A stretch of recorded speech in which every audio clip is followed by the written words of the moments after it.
So DeFrance, thank you for meeting with me here on the South Side where we get a good view of the city. I know this could be a touchy subject. You're a West Side girl. I'm a West Sider. I'm a South Side boy. You're a South Side guy. So I'm going to say thank you for coming to my side of town. You know to what? do this. I've grown to like this side of town. All right, it's not bad. It's not better than the West Side, but you all got some perks. Okay, we got a couple things. Yeah, but, you got a few things. Are you a K-Town girl? No, I'm actually off of like Quincy and Lotus. So Okay. I'm right across the street from Columbus Park.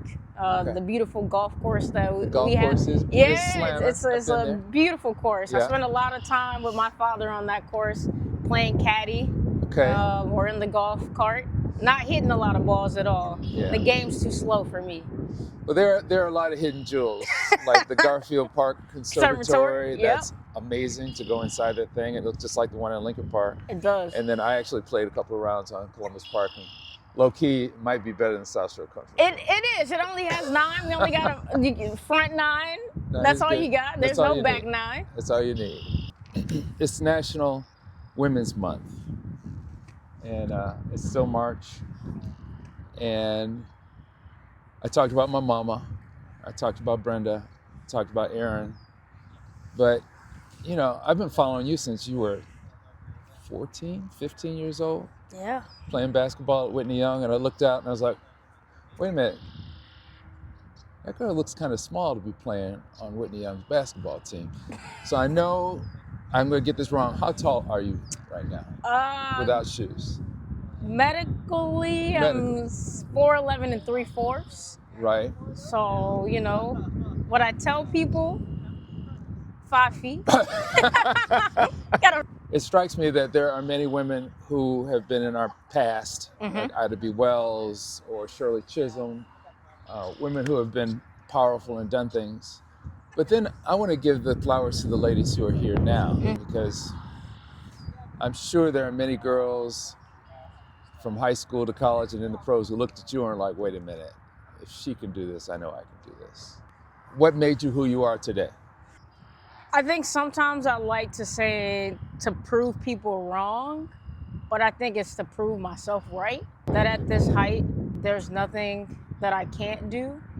I've been playing basketball since I was about 8, and to get to play Division I basketball, being 4'11" and 3/4 took a lot of courage, took a lot of practice. It took a lot of trying to figure out how can I modify my game to compete and combat the length of like some of these taller players who play women's basketball. I think it just also was just a testament of this like city. It's a city of grit. It's a city of grinding. And so the way that I played modeled this city. So I made sure I was on the ground. I made sure that any toughness plays I was involved in, I made sure to like bring all my people together so that we played that way. So it's just like leadership and just grit and grind. So that's what I love most. And that's how I got to play Division I basketball. You guys won the state championship. We won the state championship my senior year, the first ever in women in Whitney Young's like history. Whitney Young's history. So you and won. we have some greats who've come through that door. Yeah. So I remember being at the game going, wait a minute, she starts. I think you were the captain too. Captain, first team All-State, runner-up Mrs. Basketball. I lost to someone who's like 6'8" that played at Stanford. Yeah. And that was a McDonald's All-American. But to even get to that point where people, the media and the coaches were voting me second, it meant a lot. What was interesting though to me was by the time you were a senior and by the time the season went through, it wasn't unusual anymore to anybody watching that you were doing what you made it normal. Yeah, I think I normalized myself too. Like, I forget, now that I'm older and I see photos, I recognize how small I am. I didn't recognize, like, playing on the court that I was so small, because I had just been able to, like, figure it out. So my size didn't really, like, matter at that point. Like I was gonna ensure we were gonna win, irregardless of if someone was trying to post me up. That was a strategy for a lot of people. Like, Yeah. let's post up the smaller guard, which helped. It benefited us because I'm like, that's not what you normally do. So Right. you're taking your team and yourself out of your format and play style to try to take advantage of something that it just never worked. It's not an Yeah, advantage. it's not an advantage at all. Like you're wasting your time. So I didn't recognize I was that little until I stopped playing basketball. Yeah. So as you continue to go, was there ever, I mean, like you've been, and I'm going to get some of this wrong, you played at Rice Correct. for 4 years. Correct. And then did you play professionally? I did not. So Okay. I coached at Louisville, so I was a graduate assistant Okay. after I played. So I didn't play after. I was looking at some teams in Australia. I had one of my assistant coaches play pro ball in Australia. And I was just like, I really think I want to get into coaching. I Okay. had seen the likes of like Pat Summitt, what Corey Irvin did for me at Whitney Young, and just the impact and the influence that women had on my career and my life. I was like, I want to do the same for young people. So I went to Louisville as a graduate assistant for 2 years under Jeff Walls. They're currently in the Sweet 16 right now. And then I went to Michigan as a video coordinator for 2 years under Kim Barnes-Arico. So and they're in the Sweet 16 right now as well. So two very, very good academic and athletic programs and two very good coaches. And so I was able to learn a lot. Yeah, I thought that's where I wanted to be for about 5 years. And then I recognized that nothing will ever feel the same as like being on the court. Right. Yeah. Right. And that's a problem that many people have once they've had a huge experience and success and been driving since you were 8 to hit the top of where many people don't ever get to see. Mm-hmm. But the other thing I'm sensing is that it was all internal focus. It was what you wanted to do. It wasn't what other people thought. No, had I to mean, do. everyone, sometimes when I like walk around the city now and people walk up to me like, man, I really remember you from your Whitney Young days. Are you still in basketball? And I'm like, actually, I don't touch a ball. I watch it, but I'm more focused on like my bike. I get that. And they're like, I'm shocked because not only did I play the game right, and that's what a lot of people walked up to me and said, you play the game right. But I also feel like I studied the game. Yeah. And as a student of the game, it's kind of hard to not be a part of it when I would say sometimes like basketball is my first language. I tell people that. And so when I'm thinking the game, I'm processing the game, it just comes so naturally. Yeah. Well, one of the things you said, which resonates with me, is you wanted to make an impact. Yeah. You wanted to make the kind of impact on other players that people made on you. That made sense.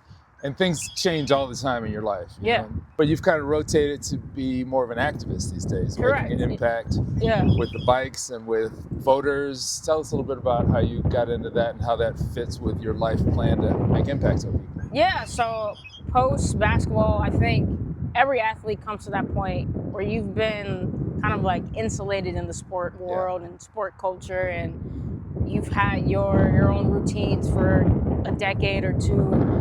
And then you kind of like the ball stops and you look around and you figure out, oh, there's other things happening around me. And so that moment for me was actually when I was at Louisville.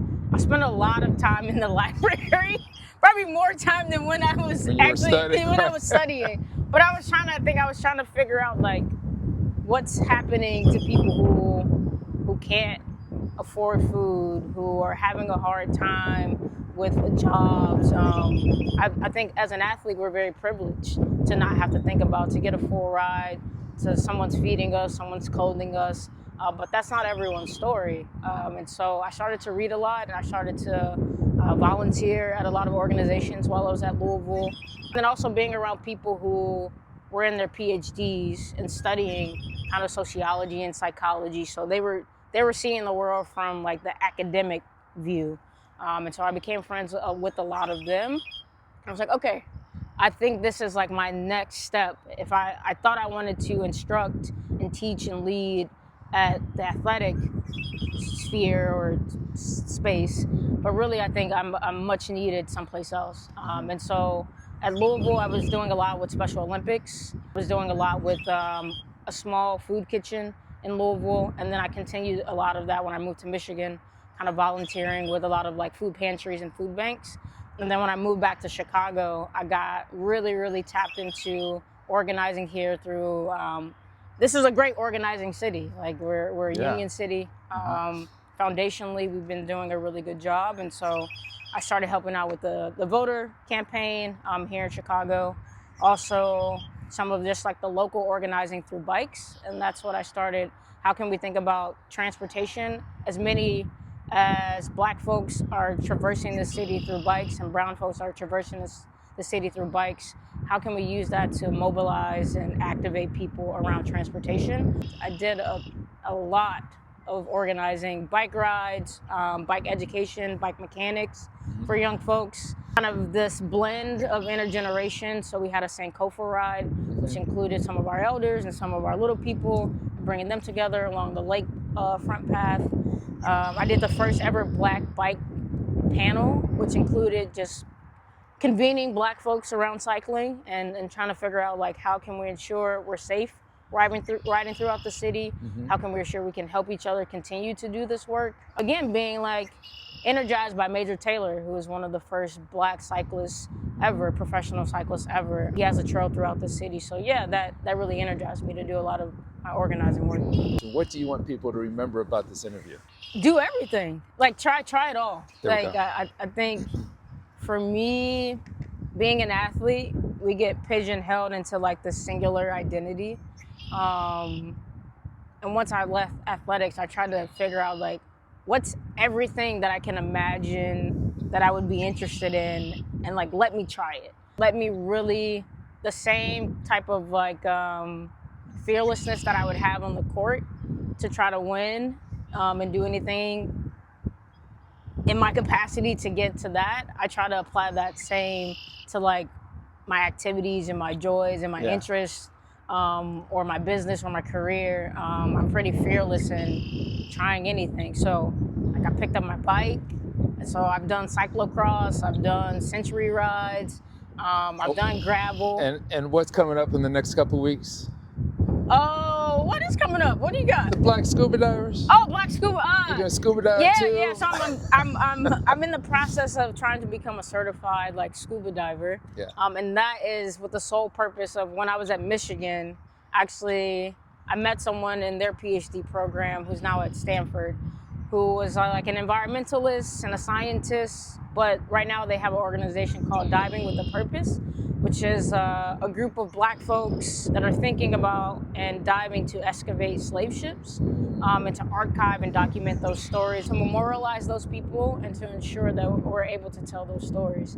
And then a lot of their thinking too is that, yes, those people might have jumped to run away, but a lot of those people knew how to swim too. And as Black folks, we unfortunately have a trauma with the water. Being in the water. And so that group is also how can we aid and supply education and information to get Black folks specifically more back with a healthy relationship to the water. So yeah, I think the thing that makes me admire you and makes me want to share you with the world, particularly Chicago, West Side, and the South Side, is your fearlessness. I forgot to also mention, like, I started a food policy, food justice book club called Rooted Reads. That's right. Yeah, so very, very, very embedded in this like food culture in here, Chicago. We have some of, I would say, arguably, we're like the best. The best food. You know, there are some people who argue New York. I've heard LA. I've heard New Orleans, but like in terms of diversity, I think us in New York are the only two places that you can wake up and imagine some food type category group and like actually go get it. And go get it. Yeah, for sure. Well, it was this fearlessness, this actual live fearlessness that I did not want to go untold. For sure. So, like I said, this might be a few more minutes longer than most people want to look at, but if you're on a long trip, press this one and just make your way through traffic and enjoy listening to the story of a real live West Side hero. You know, from the Women's National Women's Day. Thank you so much for being on. Appreciate you. All right.